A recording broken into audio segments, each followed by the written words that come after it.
And this is Good News with Dick Baumbach. I'm Jeff Heiser, and I am so happy that you tuned in today. Hi, Dick. How are you?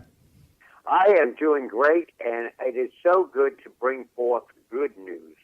I'll tell you, there's been some good news most recently, even though, it seems like we just live in a time where it's just all you hear is bad stuff all the time. But you have once again come through and given us some really good headlines to talk about. And the first one is about a stranger waiting in line behind a teacher who pays for her school supplies. Now, that is special. It is. And this lady is named Sabrina Grude at San Antonio, Texas. She was standing on a Walmart line with a whole bunch of school supplies, notebook, markers, etc. And there was a guy named Lester Brown standing behind her. And Lester said, hey, how come you're buying all that stuff if, you don't have any kids with you? And she said, well, I'm a school teacher in a very low socioeconomic area, and none of the kids can afford this stuff, so I buy it for them. Well, he said he wanted to pay, and she said no. He walked in front of her, handed the lady $100, and said, take care of everything. Wow. Yep. Wow.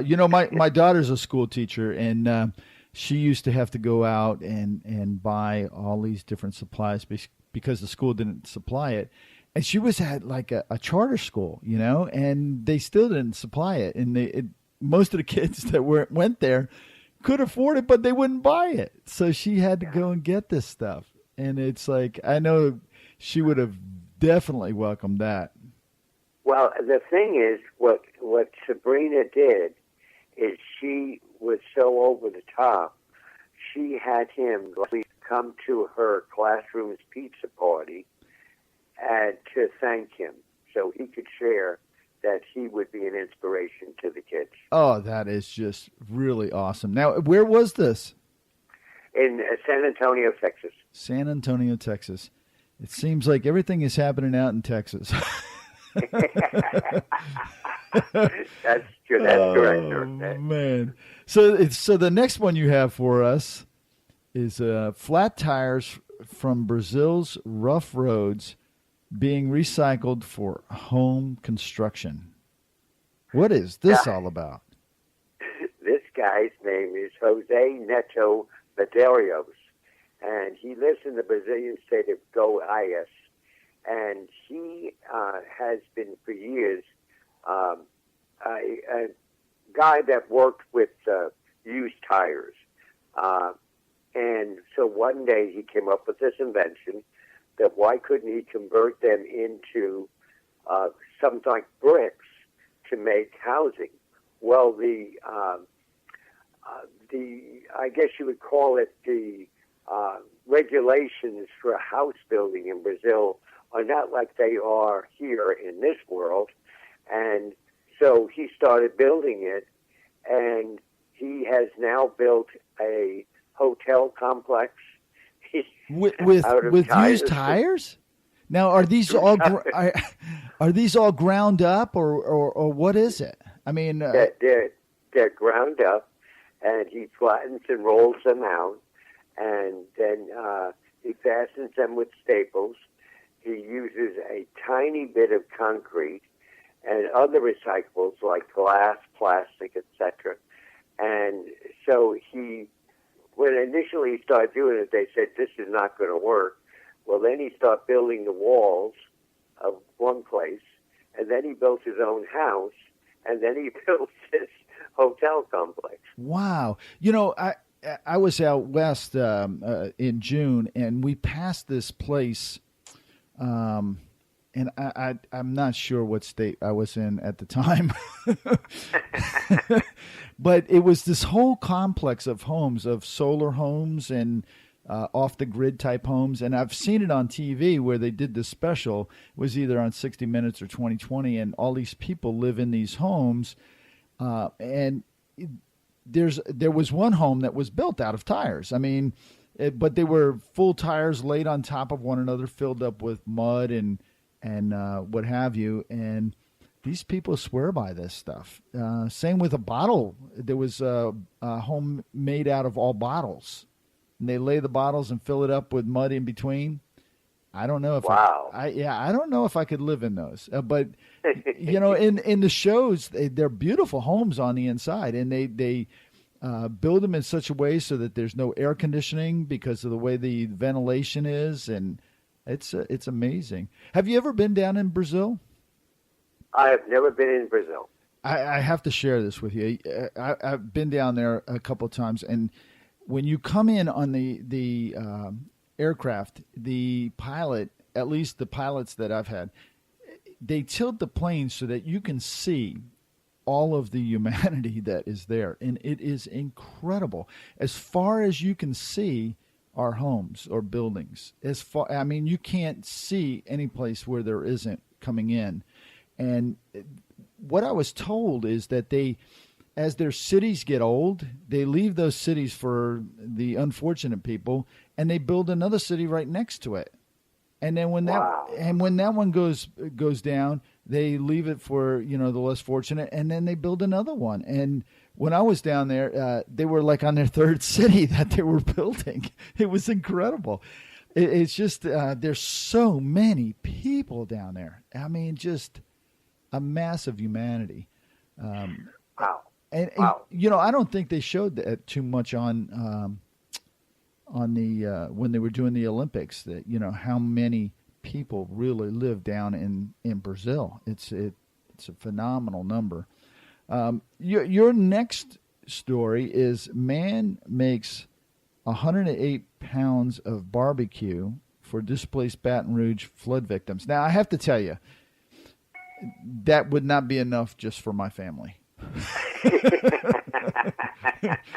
Well, we'll tell Christian Dormhurst that.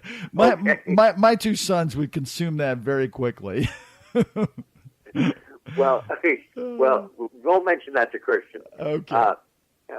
What Christian did is he just got struck with the fact that these people, all of these flood victims, needed something. So he took out $1,840 of his own money, and he went to Sam's Club, and he, with his wife Amanda, and they bought this chicken, hot dog, sausage, as much as they could carry.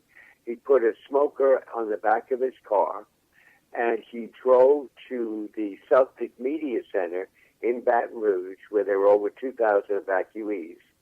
He then cooked up the stuff and then gave it to them. And people said they couldn't believe that he just did this out of the kindness of his heart. And he said, I just really feel your pain. I want to do it.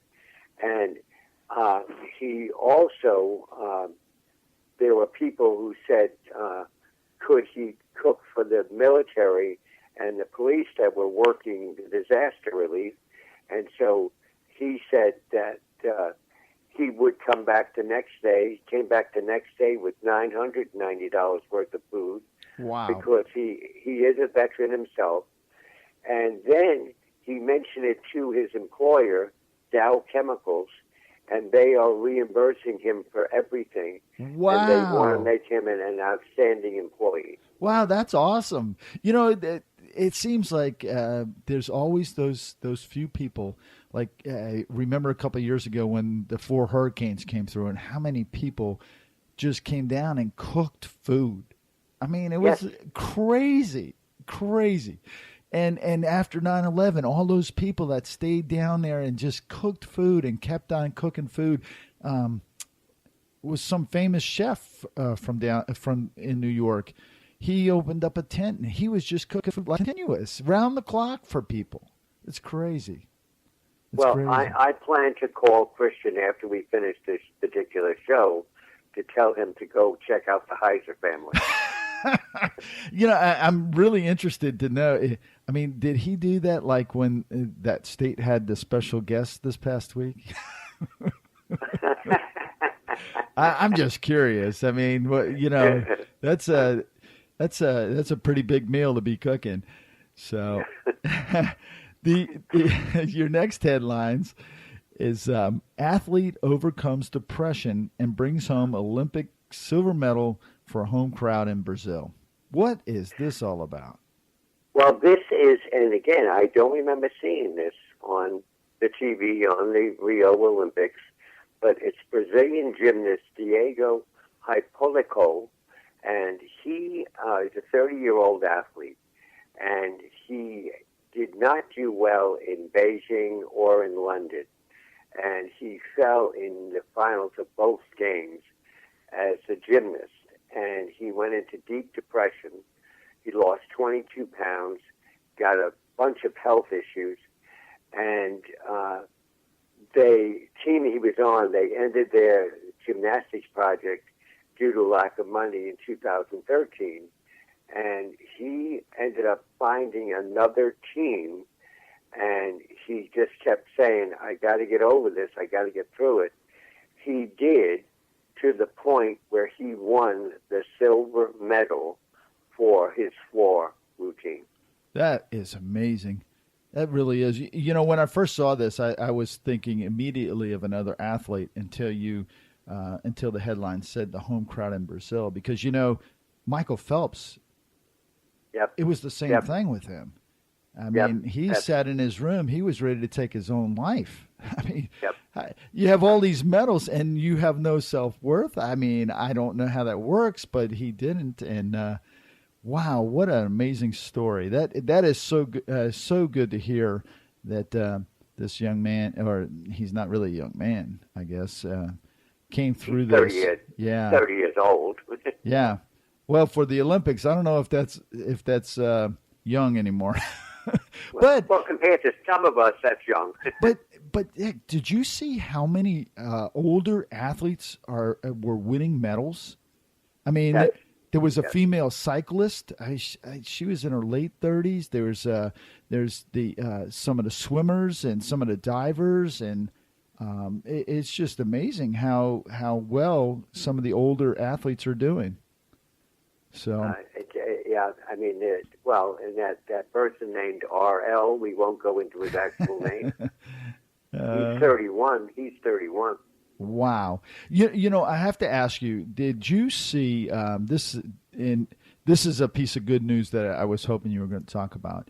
Was the pole vaulter that is a Army reservist? Did you see that? I did not see that one. Okay, so he's going to go do his first qualifying run at the pole vault, right? And he's halfway down. He's just about to put the pole down into the spot to pole vault over, and the national anthem starts. The U.S. national anthem starts, and he stops dead in his tracks, puts his pole down, and goes to attention. I heard about that. It was amazing. He gave up his qualifying run for the anthem.